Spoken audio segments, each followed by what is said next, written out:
See, so right now we are going to see the next use of the reference for through the for each method. So in this code, what I am going to do here, I am going to create inside my class was I am going to create a one static method. This is the public access specifier static method. This is the keyword, void is the return type, and double it is the method I am going to the use. I'm going to create a one method, and in that we are passing the parameter is the integer type of that variable will be hold a value.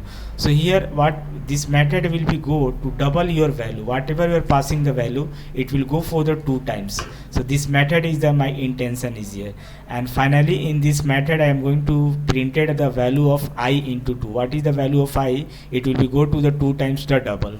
So that is the method. So we know that if we are going to create a method inside the class, so a static method we are going to the use that means this method is binding within the class. That is the meaning of here. You can see this is a static mean main function हमने bind किया class के अंदर.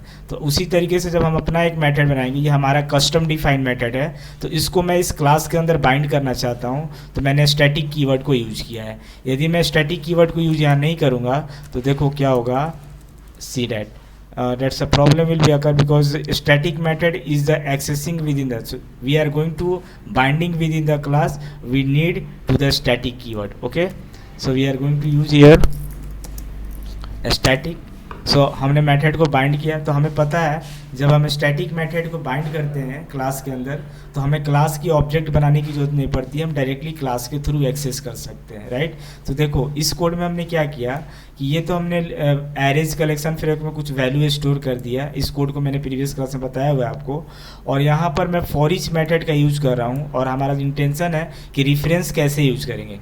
तो हमें मेरा क्या intention है यहाँ पर, I am going to the use and access this method. मैं इस मेथड को एक्सेस करना चाहता हूँ इस फॉर ईच मेथड के थ्रू. तो मैंने क्या किया, पहले क्लास को यहाँ पर पास किया और then I am going to pass the reference. तो हमें पता है कि क्लास के थ्रू तो एक तो हमारे पास ये तरीका होता था जैसे मैंने आपको बताया था कि हम लोग क्लास का नेम राइट करेंगे और डॉट ऑपरेटर का यूज़ करके मेथड को एक्सेस करते हैं डायरेक्टली क्लास के नेम से. तो यहाँ पर हम डॉट नहीं, हम रेफरेंस का यूज कर रहे हैं. तो हम सीधा सीधा क्लास का नेम देंगे और मेथड को एक्सेस कर लेंगे रेफरेंस के थ्रू. राइट.